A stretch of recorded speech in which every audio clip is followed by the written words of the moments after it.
मी आजही खूप खूप छान छान साड्या चोरून आलेल्या ताईच्या, कारण की आपली सिरीज आहे आईची साडी टिल दिस गुडी, जी आपण 19 मार्चपर्यंत करणार आहोत आणि आज आहे त्याचा 4th एपिसोड. तर जाऊया आजची साडी. आज साडीच्या आधी पुन्हा मी हा ब्लाऊज दाखवणार आहे, कारण की हा खूप सुंदर आहे आणि लुक एट दिस.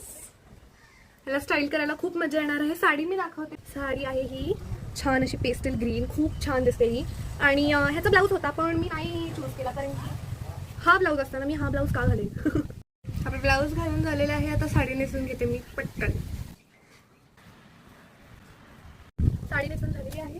आज प्रॉब्लेम काय झाला माहिती आहे मेन, की इस्त्री करताना चुकीच्या ठिकाणी ती इस्त्री फिरलेली आहे आणि घडी चुकीची पडली, त्यामुळे साडी फुगत होती. खूप वेळ लागला निर्णय करायला, पण तुम्ही लक्षात ठेवा इस्त्री नीट करा आणि नीट घडी करून ठेवा, नाहीतर चुकीची घडी निरी म्हणजे जिथे घडी असते ना तिथे आपली निरी आत जात असते, पण त्या इस्त्रीमुळे ती बाहेर येते. आय होप तुम्हाला कळलं असेल. पण ठीक आहे, मेकअप करून आले, वेळ झाला.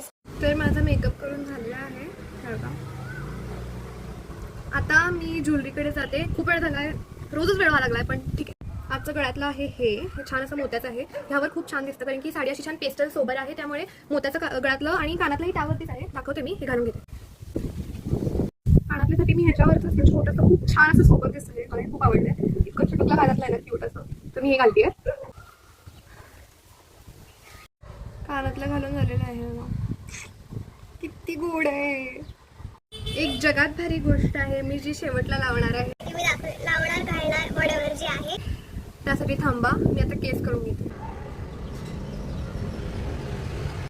तर 20 वर्षानंतर माझे केस करून झालेले आहेत. काढून घालून खूप वेळ लागला. मला जे दाखवायचं होतं.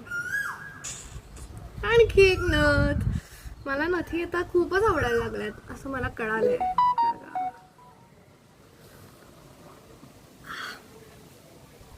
आई ग, आता टिकली.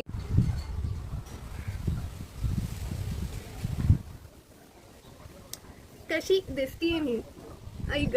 तर आपला लुक तयार झालेला आहे. मी कशी दिसतीये मला सांगा नक्की कमेंट्समध्ये, आणि सगळ्यांना शेअर करा, फक्त आईला शेअर नका करू. आणि ठीक आहे, भेटू गुढीपाडव्याला आता.